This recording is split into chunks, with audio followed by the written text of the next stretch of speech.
Today, we're going to take the cell-free extract that you made in the last class period and use it on column chromatography to purify out the GFP and RFP TAT from each other and all the other proteins in the cell. First, let's go back and look at some of our DNS dilution questions and help you understand, does your data make sense? Our first example is a value of 1/10 to 1/100th dilution of each. These are different by a factor of 10. So your data should be different by a factor of 10. Looking at our values of 1.808 and 0.212, we know that the 0.212 is within our range of the spec, which is up to 1.5, while the 1.8 is higher than our 1.5 and probably is not accurate. So we'll choose to use our 0.212 multiplied by our dilution factor of 1/10 for a value of 2.12. So we would expect it to be 2.12, but it reads 1.808. Does this data make sense? Remember, it tapers off after 1.5. So yes, this should be good data. The next example, still a factor of 10 apart for dilution, 1.708 and 0.15. We take our 0.15 because it's within range of the spec, multiply it by our dilution factor of 10 and get 1.5. So now our expected reading of 1.5 is lower than the reading that we actually got. 1.708 is too high, so the data is not good. Probably your pipetting is off on one or the other of them, though we can't really tell for sure which one. The next example, still a factor of 10-fold apart, 1.608, 0.312. Take the 0.312 times 10, get 3.12. So that is higher than our 1.608, but it's a lot higher, and our 1.608 is barely out of range. So it does not make sense because it should have only tapered off a little bit. Finally, an example that is 12-fold apart, 1/15th and 1/80th. We get values again of the 1.708 and 0.152 in this case. Take the 0.152, multiply the factor of 12, it should be 1.824. So our value from the 1/15th dilution of 1.708 is a little bit lower than that, which is expected, so that should be good data. If your data makes sense, make sure you use the dilution that's lower than or equal to 1.5, within range of the spec being accurate. So previously with our GFP and our RFP TAT, we used the lac promoter and T7 system to overexpress only GFP. We did not overexpress RFP TAT in class. We did, however, use make a cell-free lysate from bacteria I gave you that had already been overexpressing both GFP and bacteria with RFP TAT. It also contains the other proteins from the fully induced culture. Today, we're going to use column chromatography to purify GFP and RFP TAT from each other and from other proteins in our extract. The question is, how pure is pure? Well, that depends on what you're needing to do. Remember that E. coli has about 4,300 genes. If you're doing a simple expression study, a cell-free extract may be good enough, sometimes even intact cells. You simply may need to determine if your gene is being expressed or not. At the other end of the spectrum, if you're doing X-ray crystallography, NMR, or cryo-EM, you need to have very highly purified protein. If it's not highly purified, it's going to mess up your samples. But overall, you have to remember, the more time and money you spend on purification, it's more pure, but it has drawbacks. Today, we're going to briefly look at 4 different types of chromatography. Most of these will give an active protein. The first example on the left, ion exchange, is simply based on charge. You pick a bead that has the opposite charge of the molecule that you want to purify, so they'll bind together. Affinity chromatography in the middle is usually something like an antibody antigen. There's a reason for them to attract and bind. Hydrophobic interaction is based on hydrophobicity. What we're going to use, however, is size exclusion chromatography. It's also called gel filtration. You're simply separating molecules by size. Here we see an example of a pore where the molecules can fit into. Bigger molecules can't get into the pore, so your green molecule here does not really fit into the pore, and it has a very short path length, so it will elute from the column faster. The smaller ones, like the red one, fit into the pore a long way, so they'll come out later and elute later. So that's a simple purification method. Note these colors do not match up to our RFP and GFP. They're simply random colors in a diagram. If you want to purify different proteins, you might alter the bead size. We're using Cefidex G50, but you can use 75, 100, all different sizes. That'll help you separate different size molecules. You can also increase the column length to increase separation. A higher column takes longer to separate though, and so it's harder to fit in the class period. You can also increase the diameter of the column to increase capacity if you need a larger amount of protein. The great thing about size exclusion chromatography is proteins can often retain their biological activity, i.e. not be degraded or altered, etc. But it's not the best purification technique, so it's usually combined with other purification methods. There are so many proteins in the cell. Remember that number, 4,300? So a lot of them have similar sizes. Taking a look at our diagram of gel filtration, we have a column. You have your gel beads in it. You have a mixture of molecules, which are different colors. Again, they do not correlate with our fluorescent proteins we're purifying.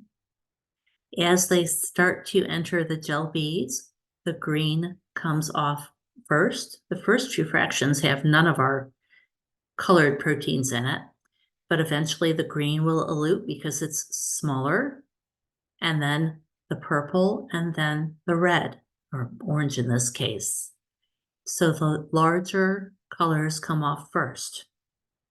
So in this example, what protein is the largest? Green. It came off first, and the orange would be the smallest. Before you load your CFE onto your column, you need to measure the absorbance of GFP and RFP TAT. We are going to compare the amount that we put on the column with our yield coming off the column, so you need to have these numbers. When you measure your CFE, remember, if your absorbance is above 1.5, you need to dilute it to make it within range of the spec. So if you're getting an absorbance of 1.8 or 1.9, take 100 microliters of your sample and dilute it tenfold. Why are we doing 100 microliters and 1/10? You could take all of it and dilute it twofold, but then you don't have any concentrated protein to work with. If you take just 100 microliters and add 900 of buffer, then you still have the remaining almost a ml sample to work from to load on your column. Again, note the absorbance tapers off above 1.5, so an OD of 2.5 could really be 3.5, just like we learned earlier in the semester. But you have to save most of the column for your samples for your column. Do not dilute the whole thing. All right, let's set up our column now. You have a glass column. It has a frit and a stopcock. The resin that you'll pour into the column is Cefidex G50. G50 refers to the exclusion limit, the size cut off due to pore size. Greater than 50 kilodalton is excluded from the beads. Less than 50 kilodalton enters the beads. So remember the sizes of our proteins. Our GFP is around 29 kilodaltons. Our RFP TAT is around 52. So the 52 should not really go into the beads. It's a little bit close, but it should come off first, whereas the GFP can enter a lot of the beads and take longer to come off because it has a longer path length. The frit on the column is basically to stop the Cephedex beads from flowing out with your sample, and you'll use the stopcock to turn it on and off to control the flow. Once you have your fractions, you need to measure the absorbance of every fraction that you collect, not just the ones with color. You're going to make a graph out of this, so you need to have all of them. When you measure the absorbance at 476 nanometers, you're measuring GFP, and you should see one peak. At 585, you're measuring the RFP that is combined with TAT, so RFP TAT, again, one peak. If we measured at 280 nanometers, that would measure the total protein. Well, remember, there are a lot of proteins going into this column, so you should see multiple peaks coming off. Because our cuvettes don't work well at 280 nanometers, we will not be doing this. So which should come off the column first, GFP or RFP TAT? Well, remember that GFP is 27, 26.9. I mentioned 29 earlier, but it's 26.9. RFP TAT is 52 kilodaltons because it's fused to TAT to make it larger. So you should see a peak first of RFP and then a peak of GFP. At each wavelength, you're going to graph both of the wavelengths, the data from the different wavelengths on the same graph, so you can see how the peaks come off. Fractionation refers to the separation of the molecules. Note that your profile probably won't be quite as clean as this. A taller column would help, but it takes longer. You'll make a similar elution profile of your results to turn in with worksheet 4. And make sure this is the one graph where you do want your data points to be connected. All right, now we have our samples coming off the column. You will have more samples than this because especially the green tends to come off in quite a few fractions. And we want to choose 3 that have GFP and 3 that have RFP TAT. 6 total samples will be saved. We want to choose purity over quantity to make sure when we load it on our SDS gel, we get the most pure samples. The first sample that you collect hopefully had not contained any red in it. You'll start seeing red coming off. Typically, we don't get more than 1 or 2 pure reds, and then it starts to turn peach from the GFP mixing in. You need to choose 3 samples that contain red. Even if one of them is peachy or 2 of them are peachy, you still need 3. And then you need to choose 3 that are green. You will want to pick the green as far away from the red as possible that still has a reasonable absorbance. So remember on our graph, the absorbance is misleading, but this is what we're looking for. The absorbance for your gel for the green and the red should be higher than or equal to 0.015. That'll be enough to show up on our SDS page. You need to save our 6 samples, 3 red and 3 green, for our SDS page. Put 50 microliters of each of the 6 fractions in labeled microfuge tubes.